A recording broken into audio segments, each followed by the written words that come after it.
Bonjour à tous, aujourd'hui nous allons parler du second tome de Ring qui s'appelle Double Hélice. Ce livre a été écrit par Koji Suzuki et la date de publication est 1995.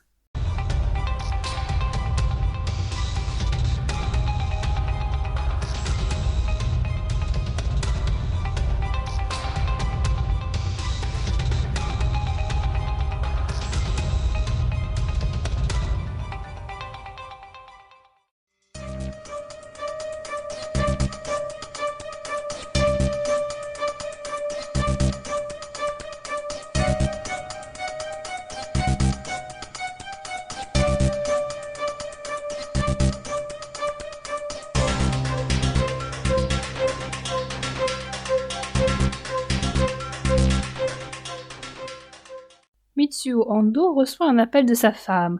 Elle veut qu'il signe les feuilles du divorce. Elle lui en veut de la mort de son fils qui s'est noyé et elle demande à son mari de le lui ramener.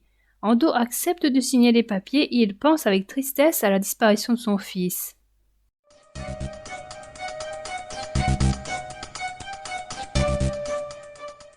Mitsuo Ando est un médecin légiste. Il va autopsier le corps de Ryuji. Avant de commencer son travail, il parle à Mai et il lui demande des informations sur la découverte du cadavre. Après son travail, Ando conclut à un arrêt du cœur. Il trouve également une tumeur dans la gorge. Dans le ventre de Ryuji, il trouve un bout de papier avec les chiffres suivants. 178-136. En remplaçant les chiffres par des lettres, il finit par trouver le mot ring. Mai prend un rendez-vous avec Ando. Elle lui raconte qu'elle a reçu un coup de fil puis la visite d'Asakawa, qui lui a parlé d'une certaine cassette. Un des collègues d'Ando, qui s'appelle Miyashita, l'appelle. Il a trouvé que Ryuji avait la petite vérole.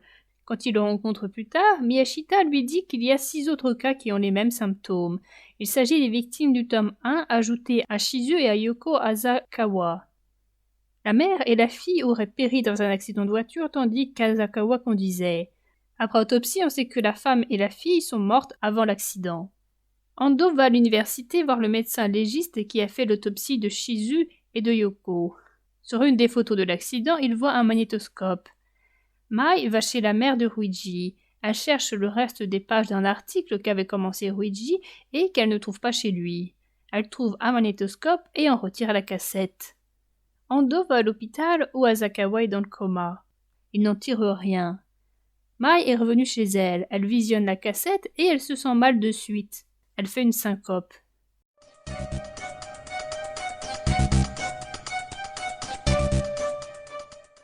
Ando se rend au rendez-vous fixé avec Mai, mais elle ne vient pas. Il se dirige alors à une réception où est allée aussi Miyashita. Ando s'inquiète de l'absence de Mai. Il s'informe dans différents endroits de sa présence, mais personne ne l'a vue depuis plus d'une semaine. Il se rend dans l'appartement de Mai. Il ne trouve pas de corps, mais il découvre la cassette. Le contenu n'a pas le programme auquel on pourrait s'attendre, mais un autre programme. Il se rend compte que l'émission date du 13 et on est le 15. Alors il se demande qui a bien pu enregistrer cette émission. Quand il retourne dans l'appartement, Ando trouve des cheveux bouchant le siphon de la baignoire et il sent une présence derrière lui. Miyashita donne des nouvelles à Ando. Le virus est composé d'enzymes humaines et de varioles. Ando reçoit un coup de fil de Yoshino. Yoshino lui dit ce qu'il sait.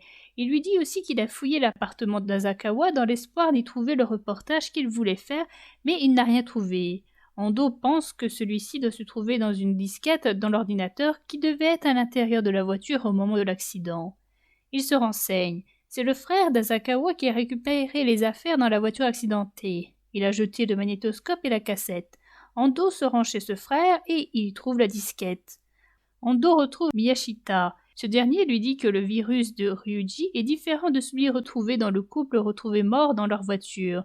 La séquence d'ADN du virus de Ryuji a certaines particularités. Ando arrive à trouver un ordinateur compatible avec la disquette. Il se rend compte qu'il y a différents fichiers nommés Ring. Il les ouvre et il lit le contenu qui résume le tome 1.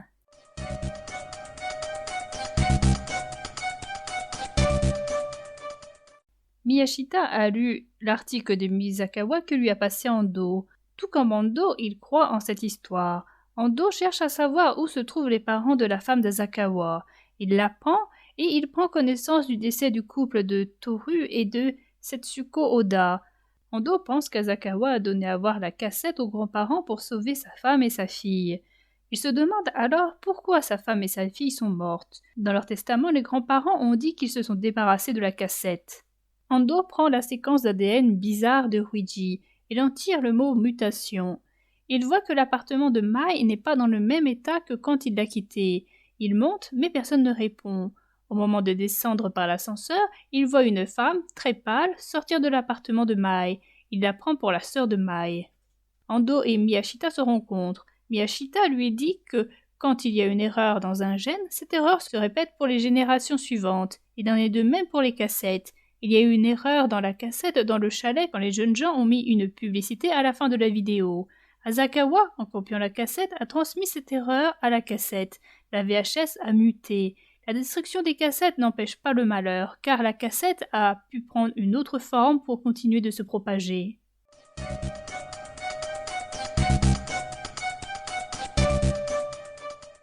Un corps de femme inconnue vient d'arriver afin d'être autopsié. Le corps a été retrouvé sur le toit d'un immeuble non habité. Ando reconnaît Mai. La jeune femme n'est pas morte d'un infarctus, elle n'avait pas non plus de sarcome. Elle serait tombée dans une fosse et aurait survécu ainsi plusieurs jours. Elle avait une cheville cassée. Elle aurait accouché il y a peu. Or, Ando n'a pas remarqué qu'elle possédait un ventre de femme enceinte proche du terme. Ando apprend la mort d'Asakawa, qui n'a jamais repris conscience depuis son accident. Ando va voir l'immeuble où Mai est morte. Dans l'ascenseur, il rencontre de nouveau la femme qui est sortie de l'appartement de Mai et qu'il pense être la sœur de Mai. Miyashita montre à Ando un grossissement des cellules de Ruiji et de Mai. Le virus forme différents cercles qui sont parfois dénoués. Il décide d'appeler le virus Ring. Les anneaux dénoués sont plus présents chez Mai que chez Ruiji. Ando va voir un rédacteur en chef d'un magazine, puis il croise le frère d'Asakawa qui semble vouloir l'éviter. De retour chez lui, Ando pense que le virus est passé par le sang de Mai pour aller jusqu'à l'utérus. Le jour où elle a regardé cette cassette correspond au jour de son ovulation. Il pense que la gestation a duré 1 semaine. Il est persuadé que la chose enfantée correspond à cette présence qu'il a sentie dans l'appartement de Mai.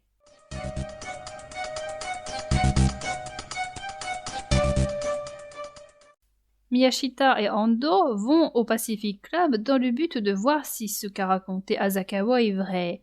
Ils y trouvent le puits, puis ils vont voir le professeur Nagao, mais il semble avoir perdu l'esprit. Ando et Miyashita se séparent. Ando prend le train pour rentrer chez lui. Il voit encore la sœur de Mai et il la trouve jolie.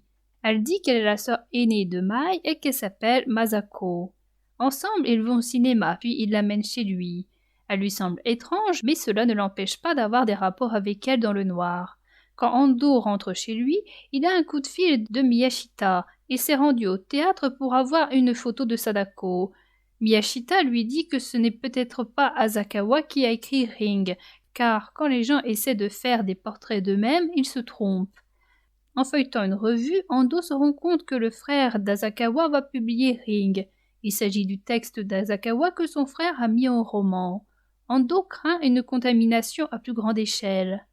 Miyashita lui a envoyé par fax une photo de Sadako et se rend compte qu'il s'agit de la même femme que celle qui se trouve dans son appartement. Il s'enfuit de chez lui. Ando va chez Miyashita. Il lui explique sa situation. Miyashita lui dit que cette Sadako provient de Mai.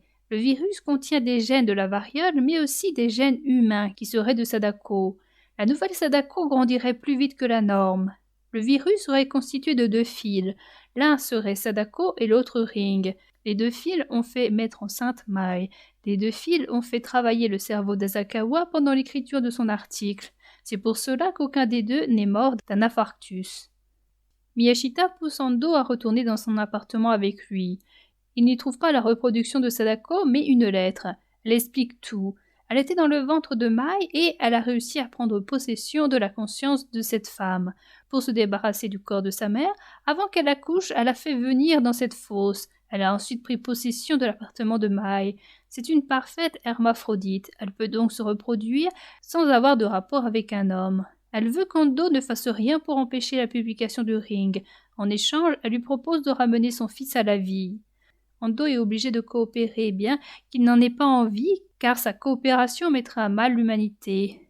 Ando comprend que Ruiji a un rôle bien plus important qu'on ne le croit. C'est lui qui a poussé Mai à aller chez lui en lui faisant croire qu'il manquait des pages à son article. Ce stratagème a poussé Mai à tomber sur la vidéo.